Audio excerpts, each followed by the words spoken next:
चलो भाई, आज हम कर रहे हैं ग्रेविटेशन। और ग्रेविटेशन चैप्टर हम कर रहे हैं। Welcome to BMC toppers. हाँ, ठीक है। चलो, आज हम करेंगे ग्रेविटेशन चैप्टर, जिसकी स्लाइड्स हमने बिल्कुल नहीं बनाई है, सीधा बुक लगा दी है तुम्हारे सामने। लेकिन 10th में ऐसा नहीं होगा, 9th की क्लास है ये, इसलिए इसमें ऐसा चल रहा है।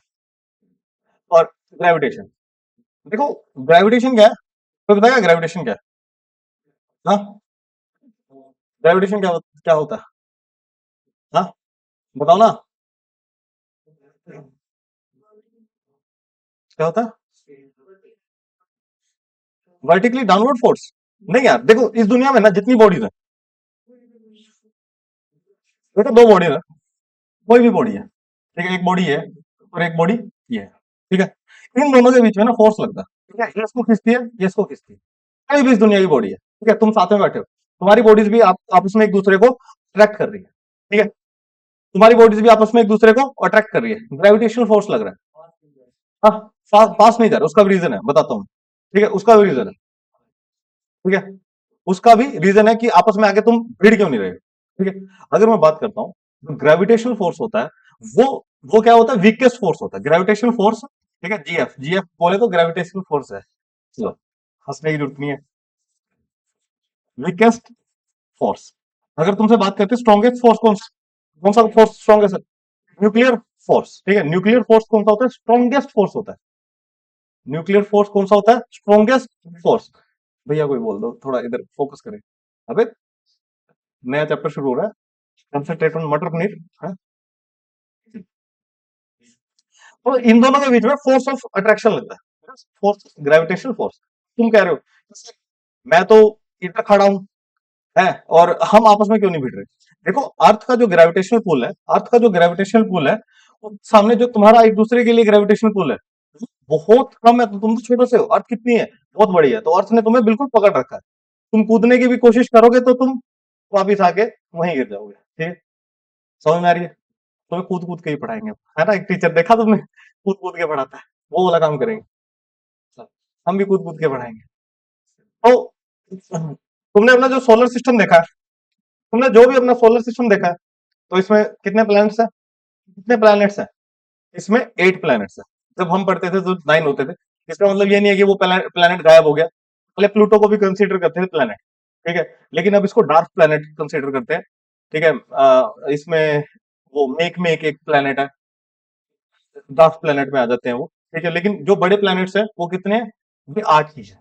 अगर तुम इनकी बात करते हो, तो ये सब किसके, इनको सबका जो सिस्टम है, जो चारों तरफ इसके घूमते हैं सन के, इसको सोलर सिस्टम बोलते हैं। क्या बोलते हैं? Solar system. इसमें सबसे पहले तुम्हारा मरकरी है, फिर वीनस है। देखो, ग्रेविटेशन जो फोर्स है ना, जो ग्रेविटेशन फोर्स है, जो ग्रेविटेशन है, इतना इंपॉर्टेंट है ना ये। जितनी तुम्हारी लाइफ चल रही है, हवा चल रही है, सब कुछ किसकी वजह से चल रही है? ग्रेविटेशन की वजह से चल रही है। अब तुम पूछोगे सर ये कैसे चल रही है, ठीक है, बताऊंगा तुम्हें कैसे चल रही है। देखो, अगर हॉटेस्ट प्लेनेट की अगर मैं बात करता हूँ, तो वो कौन सा है? मार्स होना चाहिए। वीनस क्यों बोल रहे हो यार? ये तो सन के क्लोज तो ये मरकरी है। हाँ, वीनस है, क्यों है?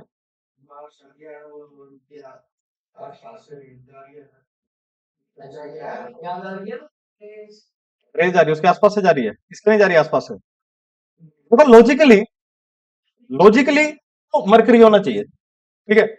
लेकिन तुम क्या पढ़ते हो? सिर्फ वीनस। क्या बुक्स में गलत लिखा है इसका मतलब? ऊपर नीचे नहीं आती रेज यार, ऐसे नहीं आती। कोई बताएगा वीनस हॉटेस्ट क्यों है? कोई बताएगा वीनस हॉटेस्ट क्यों है? कोई बताएगा वीनस हॉटेस्ट क्यों है?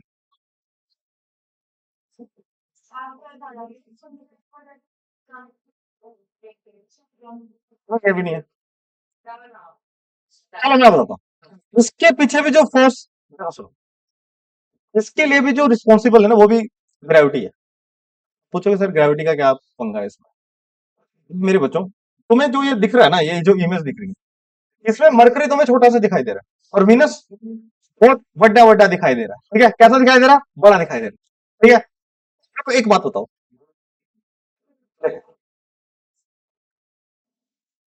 ये हमारा मरकरी है और ये हमारा वीनस है। ये वीनस है और ये मरकरी है और ये वीनस है। This is mercury and this is Venus. तो इसका साइज बड़ा है, इसका साइज छोटा है। देखो इसका सबसे इंपॉर्टेंट बात पता है क्या है? जो मरकरी है ना, एक तो ये रिवॉल्व नहीं करता, रिवॉल्व करता है। ठीक है, ऐसे नहीं घूमता, ऐसे नहीं घूमता। जैसे अर्थ घूमती है ना, 24 घंटे में अर्थ घूम जाती है, फिर तो इसकी रेवोल्यूशन कम है। तो दूसरी लॉजिक क्या है, जो अपना सन भाई बैठा है, सन है ना, सन कहाँ बैठा है, ये अपना सन यहाँ बैठा है। ठीक है, सन ये बहुत बड़ा है, तो सन यहाँ बैठा है। तो क्या होता है, इसका साइज कम है, इसका ग्रेविटेशनल पुल भी कम है। तो इसकी जो गैसेज है ना, गैसेज, जो इसकी गैसेज है, यहाँ पे ना बहुत कम गैसेज है, बहुत कम गैसेज है। ठीक है, बहुत कम गैसेज, मतलब वैक्यूम है। लेकिन वीनस के अंदर ना ये गैस का चैम्बर है, पूरा गैस का चैम्बर है। अगर तुम इसके गैसेस की बात करते हो ना, ये पूरा गैसेस का बना हुआ है, तो मतलब पूरा, मतलब सॉलिड अंदर से, और ये बाहर इसके क्या है, गैसेस की पूरा वो सिस्टम बना हुआ है गैसेस का। ठीक है, अब तुम्हें एक बात का पता है, जो हीट है, कोई भी चीज है, वो हमेशा हाई कंसंट्रेशन से लो कंसंट्रेशन की तरफ जाती है, होती है। जैसे कोई, मान लो कोई गर्म चीज है, तो वो क्या होती है, ठंडी हो जाती है, क्योंकि बाहर सर्दी है। तुमने गर्म चाय लेके आए और वो थोड़ी देर में ठंडी होगी। तो जो हीट है, हाई कंसंट्रेशन में थी, वो कैसे जाएगी, लो कंसंट्रेशन में जाना शुरू कर देगी। तुमने एक परफ्यूम को यहाँ पे छिड़का, वो सारी क्लास में फैल जाएगा, क्योंकि वो हायर कंसंट्रेशन से लोअर कंसंट्रेशन में खत्म हो जाएगा। समझ में आ रही है, बात समझ में आ रही है? तो क्या होता है, देखो इसके अंदर तो गैसेज है नहीं, मरकरी में तो गैसेज है नहीं। एक साइड से मरकरी इतना गर्म हो जाता है, एक साइड से मरकरी, अगर सन जिस साइड है, एक साइड से मरकरी इतना गर्म हो जाता है, दूसरे साइड से यहाँ पे बर्फ जमी होती है, दूसरे साइड से यहाँ पे क्या जमी हुई है, बर्फ जमी हुई है, यहाँ पे पूरे यहाँ पे बर्फ जमी हुई है। लेकिन वीनस के केस में ऐसा नहीं होता। वीनस के केस में क्या होता है, यहाँ पे ना, जहाँ पे ये वीनस की रेस, सन की रेस पड़ रही है, यहाँ से गर्म हो गया, यहाँ से गर्म हो गया, बहुत ज्यादा गर्म हो गया, ये है ही पूरा गर्म, तो यहाँ से गर्म हो गया बहुत ज्यादा। तो ये क्या करेगा, ये जो गर्म एयर है ना, ये कहाँ जाएगी, ये ऐसे जाएगी ठंडे की तरफ, कहाँ जाएगी, ठंडे की तरफ। और जहां पे वैक्यूम बन गया, और ये ठंडे वाली कहाँ आएगी, गर्म होएगी, ऐसे सर्कुलेशन चल जाएगा। यहाँ पे आंधी तूफान बहुत ज्यादा आते हैं, और जो तुम्हारे यहाँ पे भी हवाएं चलती है ना, अर्थ पे जो हवा चलती है, वो भी ग्रेविटेशन पुल की वजह से। ठीक है, बात समझ में आ रही है सबको? जो अर्थ है अपनी, जो अर्थ है, अर्थ है ना, अर्थ, अर्थ ये है, और ये इसका क्या है, ये इसकी जो लेयर्स हैं गैसेस की, और यहाँ से गैस, सन की रेस पड़ रही है, सन की रेस पड़ रही है, तो यहाँ से ही गर्म हो गई, यहाँ से ही गर्म हो गया। अब ये क्या करेगी, हवा होटर टू कोल्डर ट्रेवल करेगी, होटर टू कोल्डर ट्रेवल करेगी, ये कहाँ जाने लगेगी, यहाँ यहाँ जाने लग जाएगी। और जो ये ठंडी हवा थी यहाँ की, जो ठंडी हवा थी वो कहाँ आने लगेगी, वो फिर यहाँ आने लगेगी गर्म होकर। ऐसे अर्थ भी घूमती रहती है, इसलिए अर्थ में जो ये सर्कुलेशन है वो चलता रहता है। तुम कहोगे सर यहाँ पे तो बहुत ज्यादा गर्म हो जाता है, बेटा इसका एवरेज टेम्परेचर लेते हैं हम, क्या लेते हैं, एवरेज टेम्परेचर। इस वजह से जो वीनस है वो कैसा है, ठंडा है as compared to, sorry, mercury ठंडा है एज कम्पेयर टू वीनस। बात समझ में आई? और रिस्पॉन्सिबल कौन है, ग्रेविटेशनल फोर्स। क्लियर है सबको? तो ग्रेविटेशनल फोर्स को पढ़ने के लिए सबसे पहले हम, जो हम सोलर सिस्टम की बात करते हैं, तो सोलर सिस्टम में हमारे जो प्लैनेट्स हैं वो कैसे कैसे रिवॉल्व करते हैं, हमें ये पढ़ना पड़ेगा। तो एक हमारे साइंटिस्ट थे जिनका नाम था कैप्लर। अच्छा तुम्हें पता है, इससे पहले ना, इससे पहले जब तक ये थ्योरीज आई थी, इससे पहले हम पता है क्या मानते थे, जो सन है ना, सन, सन अर्थ के चारों तरफ घूम रहा है। और अभी भी ना बहुत सारे ऐसे हैं, बहुत सारे ऐसे हैं, ऐसे लोग हैं जो अभी भी ये मानते हैं कि अर्थ कैसी है, अर्थ ऐसे स्फेरिकल नहीं है, स्फेरिकल नहीं है, अर्थ ऐसे है। अ, एक मिनट, अर्थ कैसे है, ऐसे, ठीक है, अरे अर्थ कैसी है, ऐसे, ठीक है, ऐसे, ठीक है। अगर तुम इस स्कैन पॉइंट पे गए ना, तो ऐसे तुम नीचे गिर जाओगे।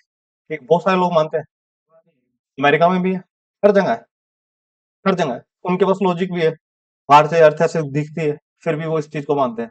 वो कहते हैं कि फेक इमेजेस है, जाके सर्च करना तुम्हें मिल जाएगा। एलोन मस्क भी इसका फायदा उठा रहा था, उसने ये कहा कि मैं अपना स्पेस मिशन लॉन्च करूंगा, जिसमें लोगों को लेके जाऊंगा और वहां से उनको दिखाऊंगा कि अरे अर्थ तो गोल है भाई, अपनी आईज से मतलब वो विश्वास करेंगे। और लोग ये भी मानते थे कि सन अर्थ की चारों तरफ घूमता है, लेकिन ऐसा नहीं है।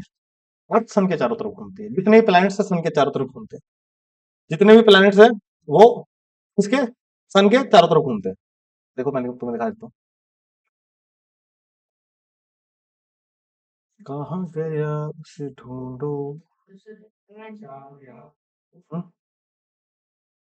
हम्म, अच्छा, इसमें नेट नहीं चल रहा। नहीं, नेट तो चल रहा है इसमें।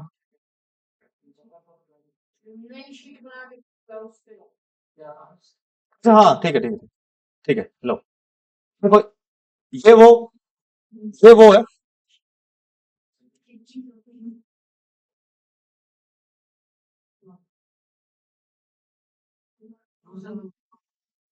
तो सुनो, ये सन है अपना। सन के चारों तरफ कौन घूम रहा है? मरकरी घूम रहा है। उसके बाद वीनस घूम रहा है, वीनस के बाद अर्थ है, उसके बाद मार्स है, मार्स के बाद जुपिटर है, बीच में एस्ट्रॉइड बेल्ट भी है। जुपिटर के बाद कौन सा? जुपिटर के बाद यूरेनस है, यूरेनस के बाद नेपच्यून है, नेपच्यून के बाद फिर लास्ट में जो बचता है, ठीक है, नाइन्थ प्लेनेट पहले काउंट होता था लेकिन अब उसको काउंट नहीं करता। लेकिन ऐसा नहीं है कि वो एग्जिस्ट नहीं करता, वो छोटा है वो, तो उसको डॉर्फ प्लेनेट में इंक्लूड कर दिया। तो उसके बाद आएगा प्लूटो। ऐसे घूम रहे हैं सारे, ठीक है, तो ऐसे घूम रहा है, जो जितना बड़ा है वो उतनी फास्ट घूम रहा है, उसका फोर्स ज्यादा लगेगा। तो ये वो प्लानिटरी मोशन है। तो केप्लर ने बताया था ये कि जो प्लैनेट कैसे घूमते हैं, उसके कुछ लॉस दिए थे, हमारे नाइन्थ के सिलेबस में नहीं है, लेकिन तुम्हारी बुक में गिवन है और एनसीईआरटी में गिवन नहीं है। लेकिन फिर भी तुमसे पूछे जाते हैं। कई स्कूल्स हैं जो इनको पूछती है कि वो अच्छी बुक्स का यूज करें। एनसीईआरटी बेहद रद्दी बुक किताब है यार, उसको फेंक दो, उसको पढ़ने का कोई फायदा नहीं है, क्योंकि इसमें बहुत कम चीजें दी है। अच्छा, केप्लर एक साइंटिस्ट था जिसने ये जो ये प्लानिटरी मोशन कैसे होता है वो उसने दिया था। इसे 3 लॉ दिए थे। पहला लॉ क्या कहता है? पहला लॉ क्या कहता है? First law of planetary motion, ठीक है, जो केप्लर ने दिया था। हर एक प्लैनेट, लॉ ऑफ, कहा गया, लॉ ऑफ ऑर्बिट्स, हर एक प्लैनेट एक ऑर्बिट में घूमता है। ठीक है, कैसे घूमता है?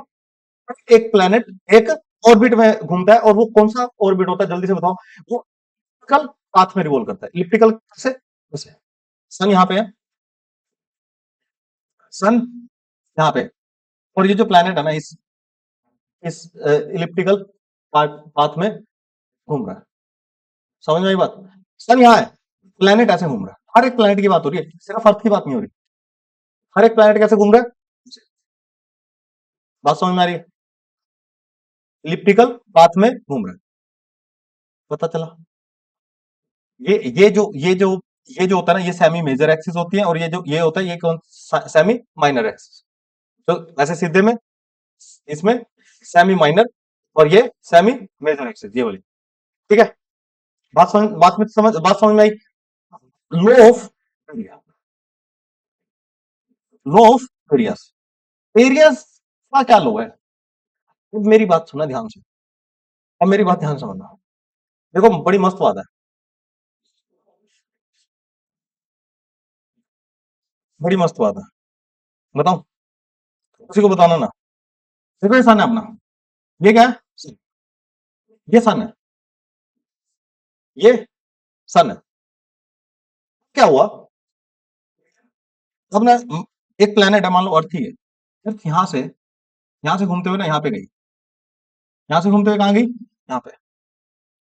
और एक बार मैं अर्थ को यहाँ पे बनाता हूँ, एक बार मैं अर्थ को ऐसे घूमते हुए ना यहाँ पे आ गई, ऐसे घूमते हुए यहाँ पे आ गई, कहाँ आ गई? यहाँ पे। अच्छा एक बात देखो, एक बात बताओ, एक बात बताओ, अगर मैं इसको ये निकालता हूँ ऐसे, हाँ,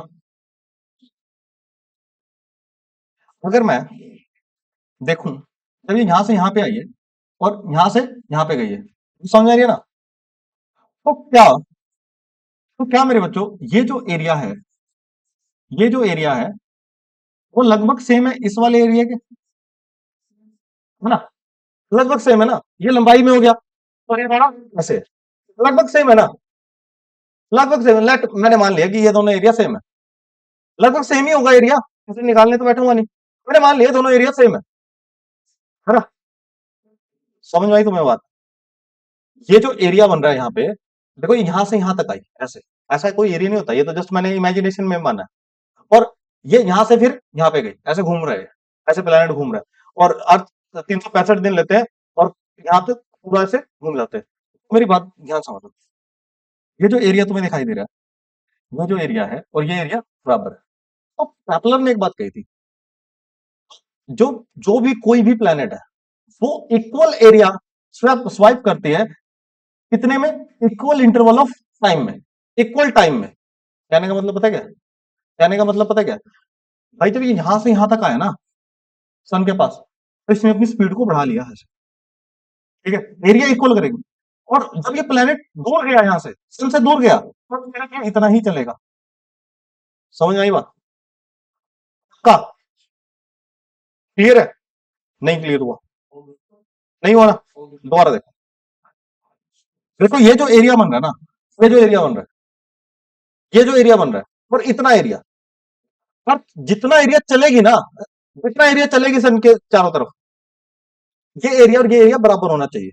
मतलब कहने का क्या है, जब ये सन के पास आई, जब ये सन के पास आई, देखो अब ये कितना डिस्टेंस चल गई यहां तक, ऐसे चल गई, और यहां तक सिर्फ इतना ही चल पाई, लेकिन एरिया बराबर है, एरिया बराबर है। कहने का मतलब क्या है, जब ये सन के पास आई, इसने अपनी स्पीड बढ़ा ली, और जब सन से दूर गई तो अपनी स्पीड कम कर ली। अब समझ में आया? अब समझ में आया? सन के पास क्या है? ग्रेविटेशनल पुल ज्यादा लग रहा है, ग्रेविटेशनल फोर्स ज्यादा लग रहा है।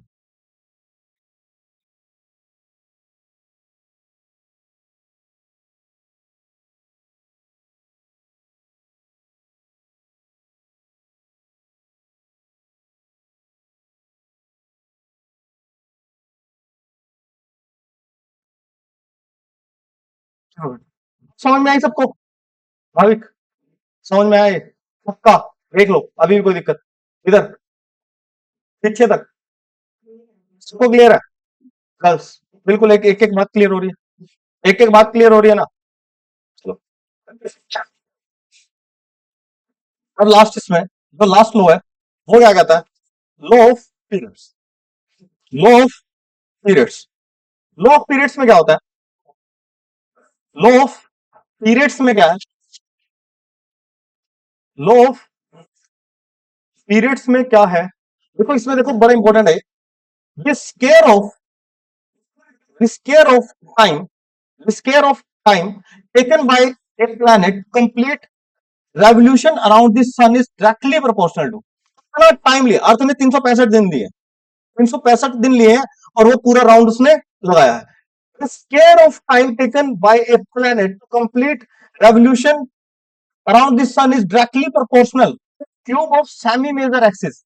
ठीक है, ये जो semi major axis, semi major axis कौन से है बताओ? देखो ये तुम्हें दिखाई दे रहा है ना, अभी मैंने बताया ना, देखो ये जो इलिप्स तुम्हें बनता हुआ दिखाई दे रहा है, इसमें बेटा ये जो है ना, ये क्या है? Semi minor axis, and this is semi major axis. मेरी बात ध्यान समझो, कहना क्या चाह रहे हैं? अर्थ ने 365 डेज लिए, 365 डेज लिए एक रेवोल्यूशन कंप्लीट करने में। 365 दिन में एक, मतलब एक साल होता है। मतलब देखो क्या होता है, अ,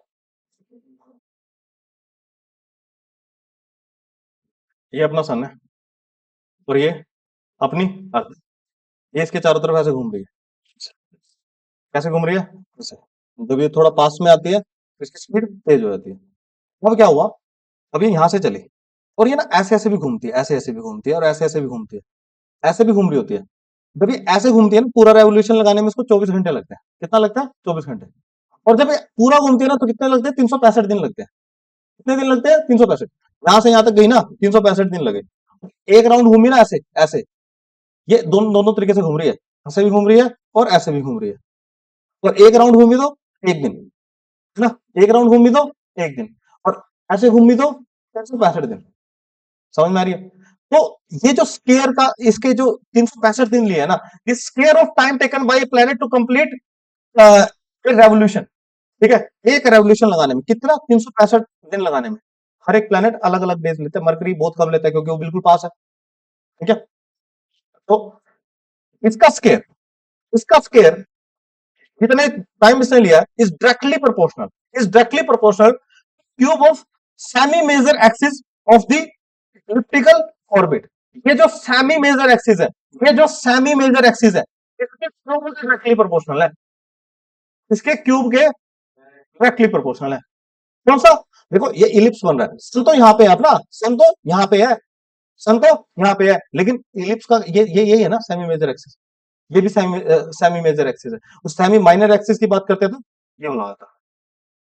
क्लियर है सबको? बिल्कुल ओके है, मामला फिट है। चलो भाई, अब तो तुम कैप्लर लोग को कभी भूलोगे नहीं ना, अभी समझेगा तो। हाँ, अभी तेरे को ये बता दिया मरकरी हॉट है या वीनस हॉट है, सब कुछ यहीं से है, सब कुछ यहीं से है। इसके बाद आता है universal law of gravitation, universe law of gravitation. इसको तुम क्या बोलते हो? क्या बोलते हो? Newton law of gravitation. एक अपना न्यूटन भाई था, उसके सिर पे एप्पल गिरा था, और उसी की वजह से तुम्हें पढ़ना पड़ रहा है अबे। अगर वो ना होता ना तो आज मैं भी ना होता, और यहाँ पे पढ़ाने की जगह मैं कभी रिक्शा विक्शा ना चला रहा होता, ठीक है। तो इसी की वजह से देखो, अपन पैसा कमा रहा है तो कहां से कमा रहा है? यहाँ से कमा रहा है, तो कमा रहा है न्यूटन की वजह से। मेरे लिए तो बढ़िया बंदा था, तुम्हारे लिए पता नहीं, ठीक है। चलो देखो, देखो ध्यान ध्यान से, कंसंट्रेट ऑन मटर पनीर, कंसंट्रेट ऑन मटर पनीर। यहां से ना चैप्टर शुरू हो जाता है बिल्कुल, ध्यान समझना। देखो दो बॉडीज है, दो बॉडीज है, यहाँ पे ना एक बात ना, एक बात बहुत ज्यादा यूज होगी, एक बात बहुत ज्यादा यूज होगी, मैं पहले क्लियर कर देता हूँ, और चैप्टर में बहुत ज्यादा यूज होगी। दो टर्म्स होती हैं, दो टर्म्स होती हैं, एक होता है मास, है ना, एक टर्म होती है मास, और एक होता है वेट।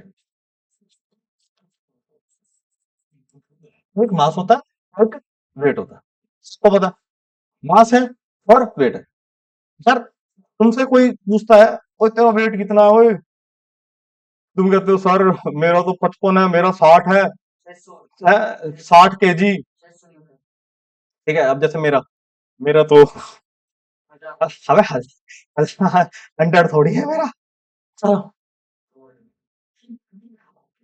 सुनो, अगर तुमसे कुछ कोई पूछता है ना तुम्हारा वेट कितना है, अगर तुम्हारा मास अगर तुम्हारा मास है 60 kg, जो तुम्हारा वेट होगा ना तो अप्रोक्स 600 न्यूटन होगा।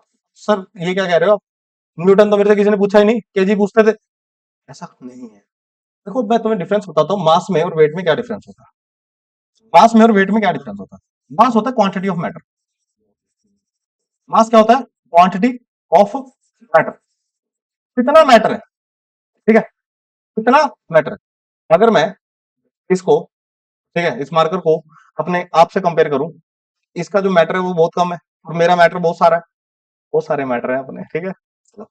तो मेरा मैटर बहुत सारा है लेकिन इसका मैटर कम है, तो इसका मास कम है और मेरा मास ज्यादा है। मास को तुम मेजर करते हो किसमें? केजी में। मास को किसमें मेजर करते हो? केजी में। अगर तुम बात करते हो ना वेट की, अगर तुम बात करते हो वेट की, तो वेट कुछ नहीं है भाई।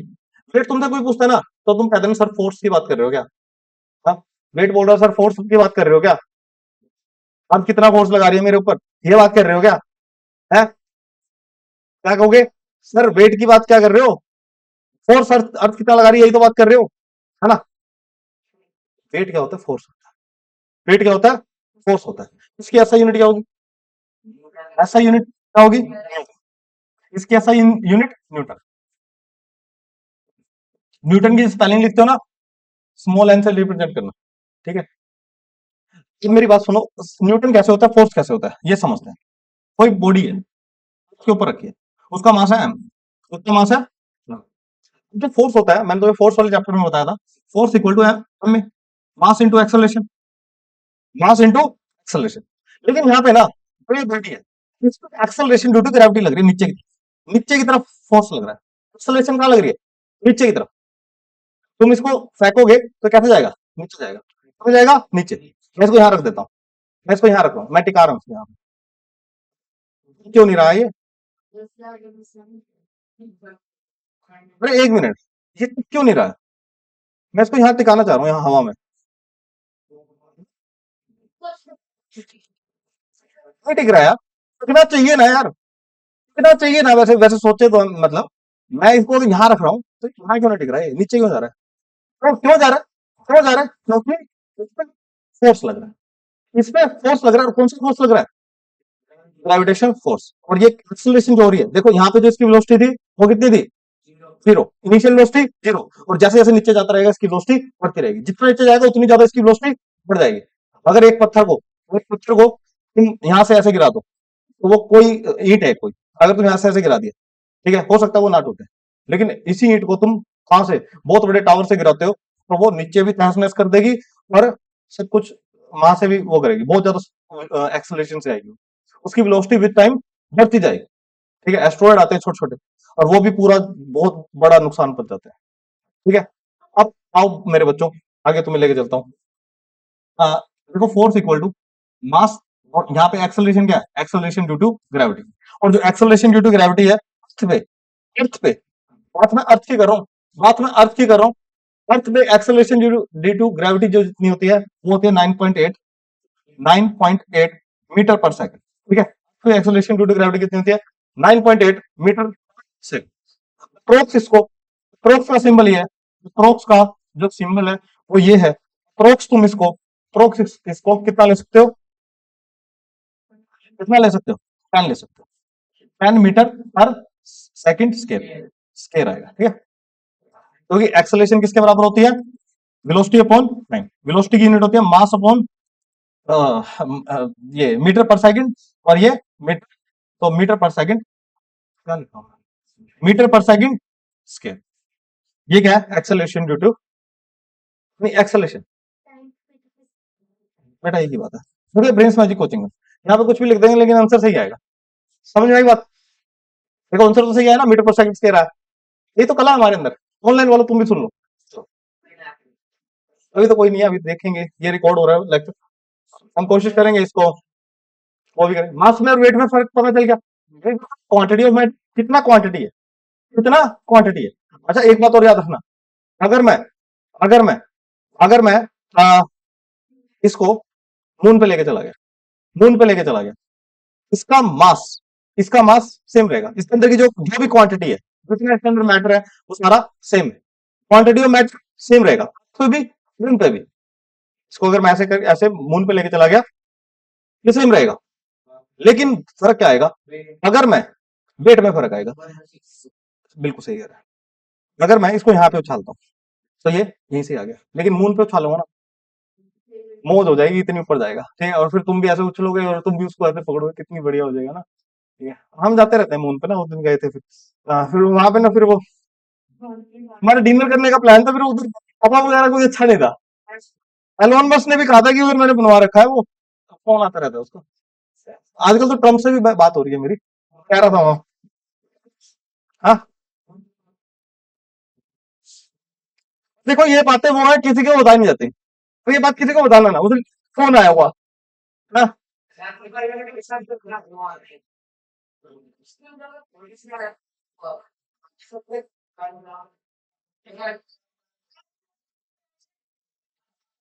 मेरे बच्चों कंसंट्रेट ऑन मटर पनीर, कंसंट्रेट ऑन मटर पनीर।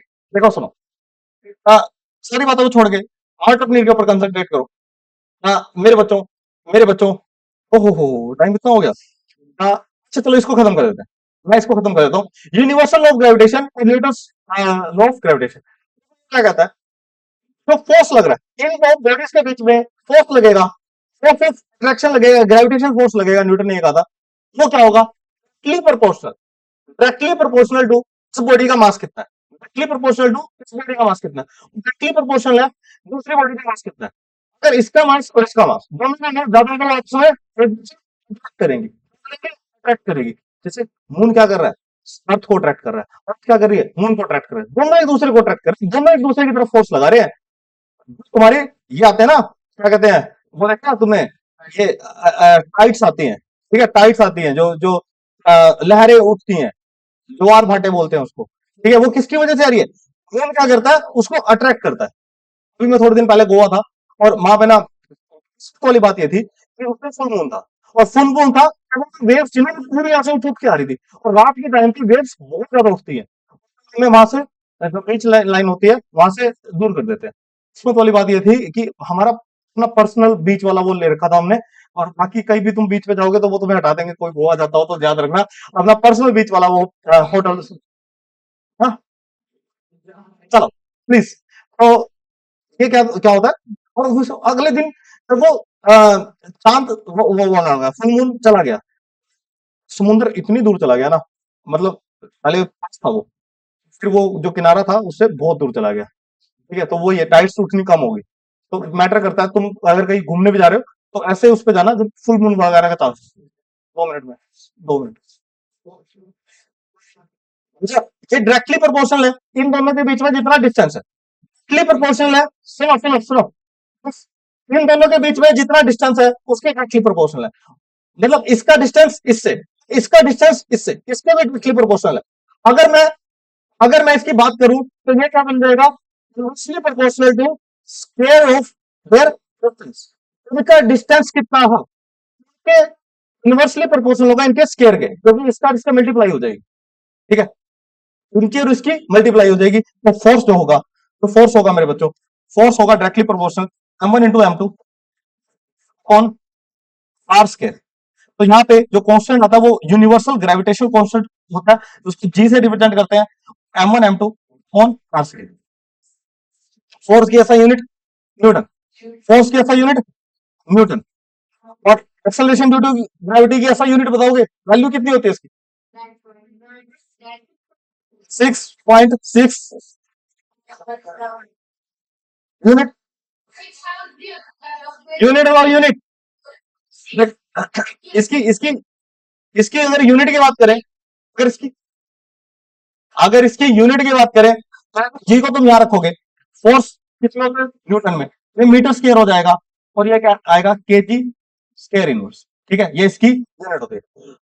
नेक्स्ट जो आगे इसको कंटिन्यू करेंगे, और ये जो वीडियो है, ये जो वीडियो है इसके बाद जितनी भी क्लासेस होंगी उसकी वीडियोस तुम्हें मिलती रहेंगी, सब वीडियोस रिकॉर्ड होंगी। ठीक है, थैंक यू सो मच। ठीक है, चलो। और इससे पहले हमने जब, देखो अभी क्लास इतनी चली है, लेकिन इससे पहले हमने क्या किया, मैथ्स के क्वेश्चन डिस्कस किया जिसको हम रिकॉर्ड नहीं किया। डेली हमारा यही होगा, तुम्हारे जो डाउट्स आएंगे उसको हम डिस्कस करें। Thank you so much.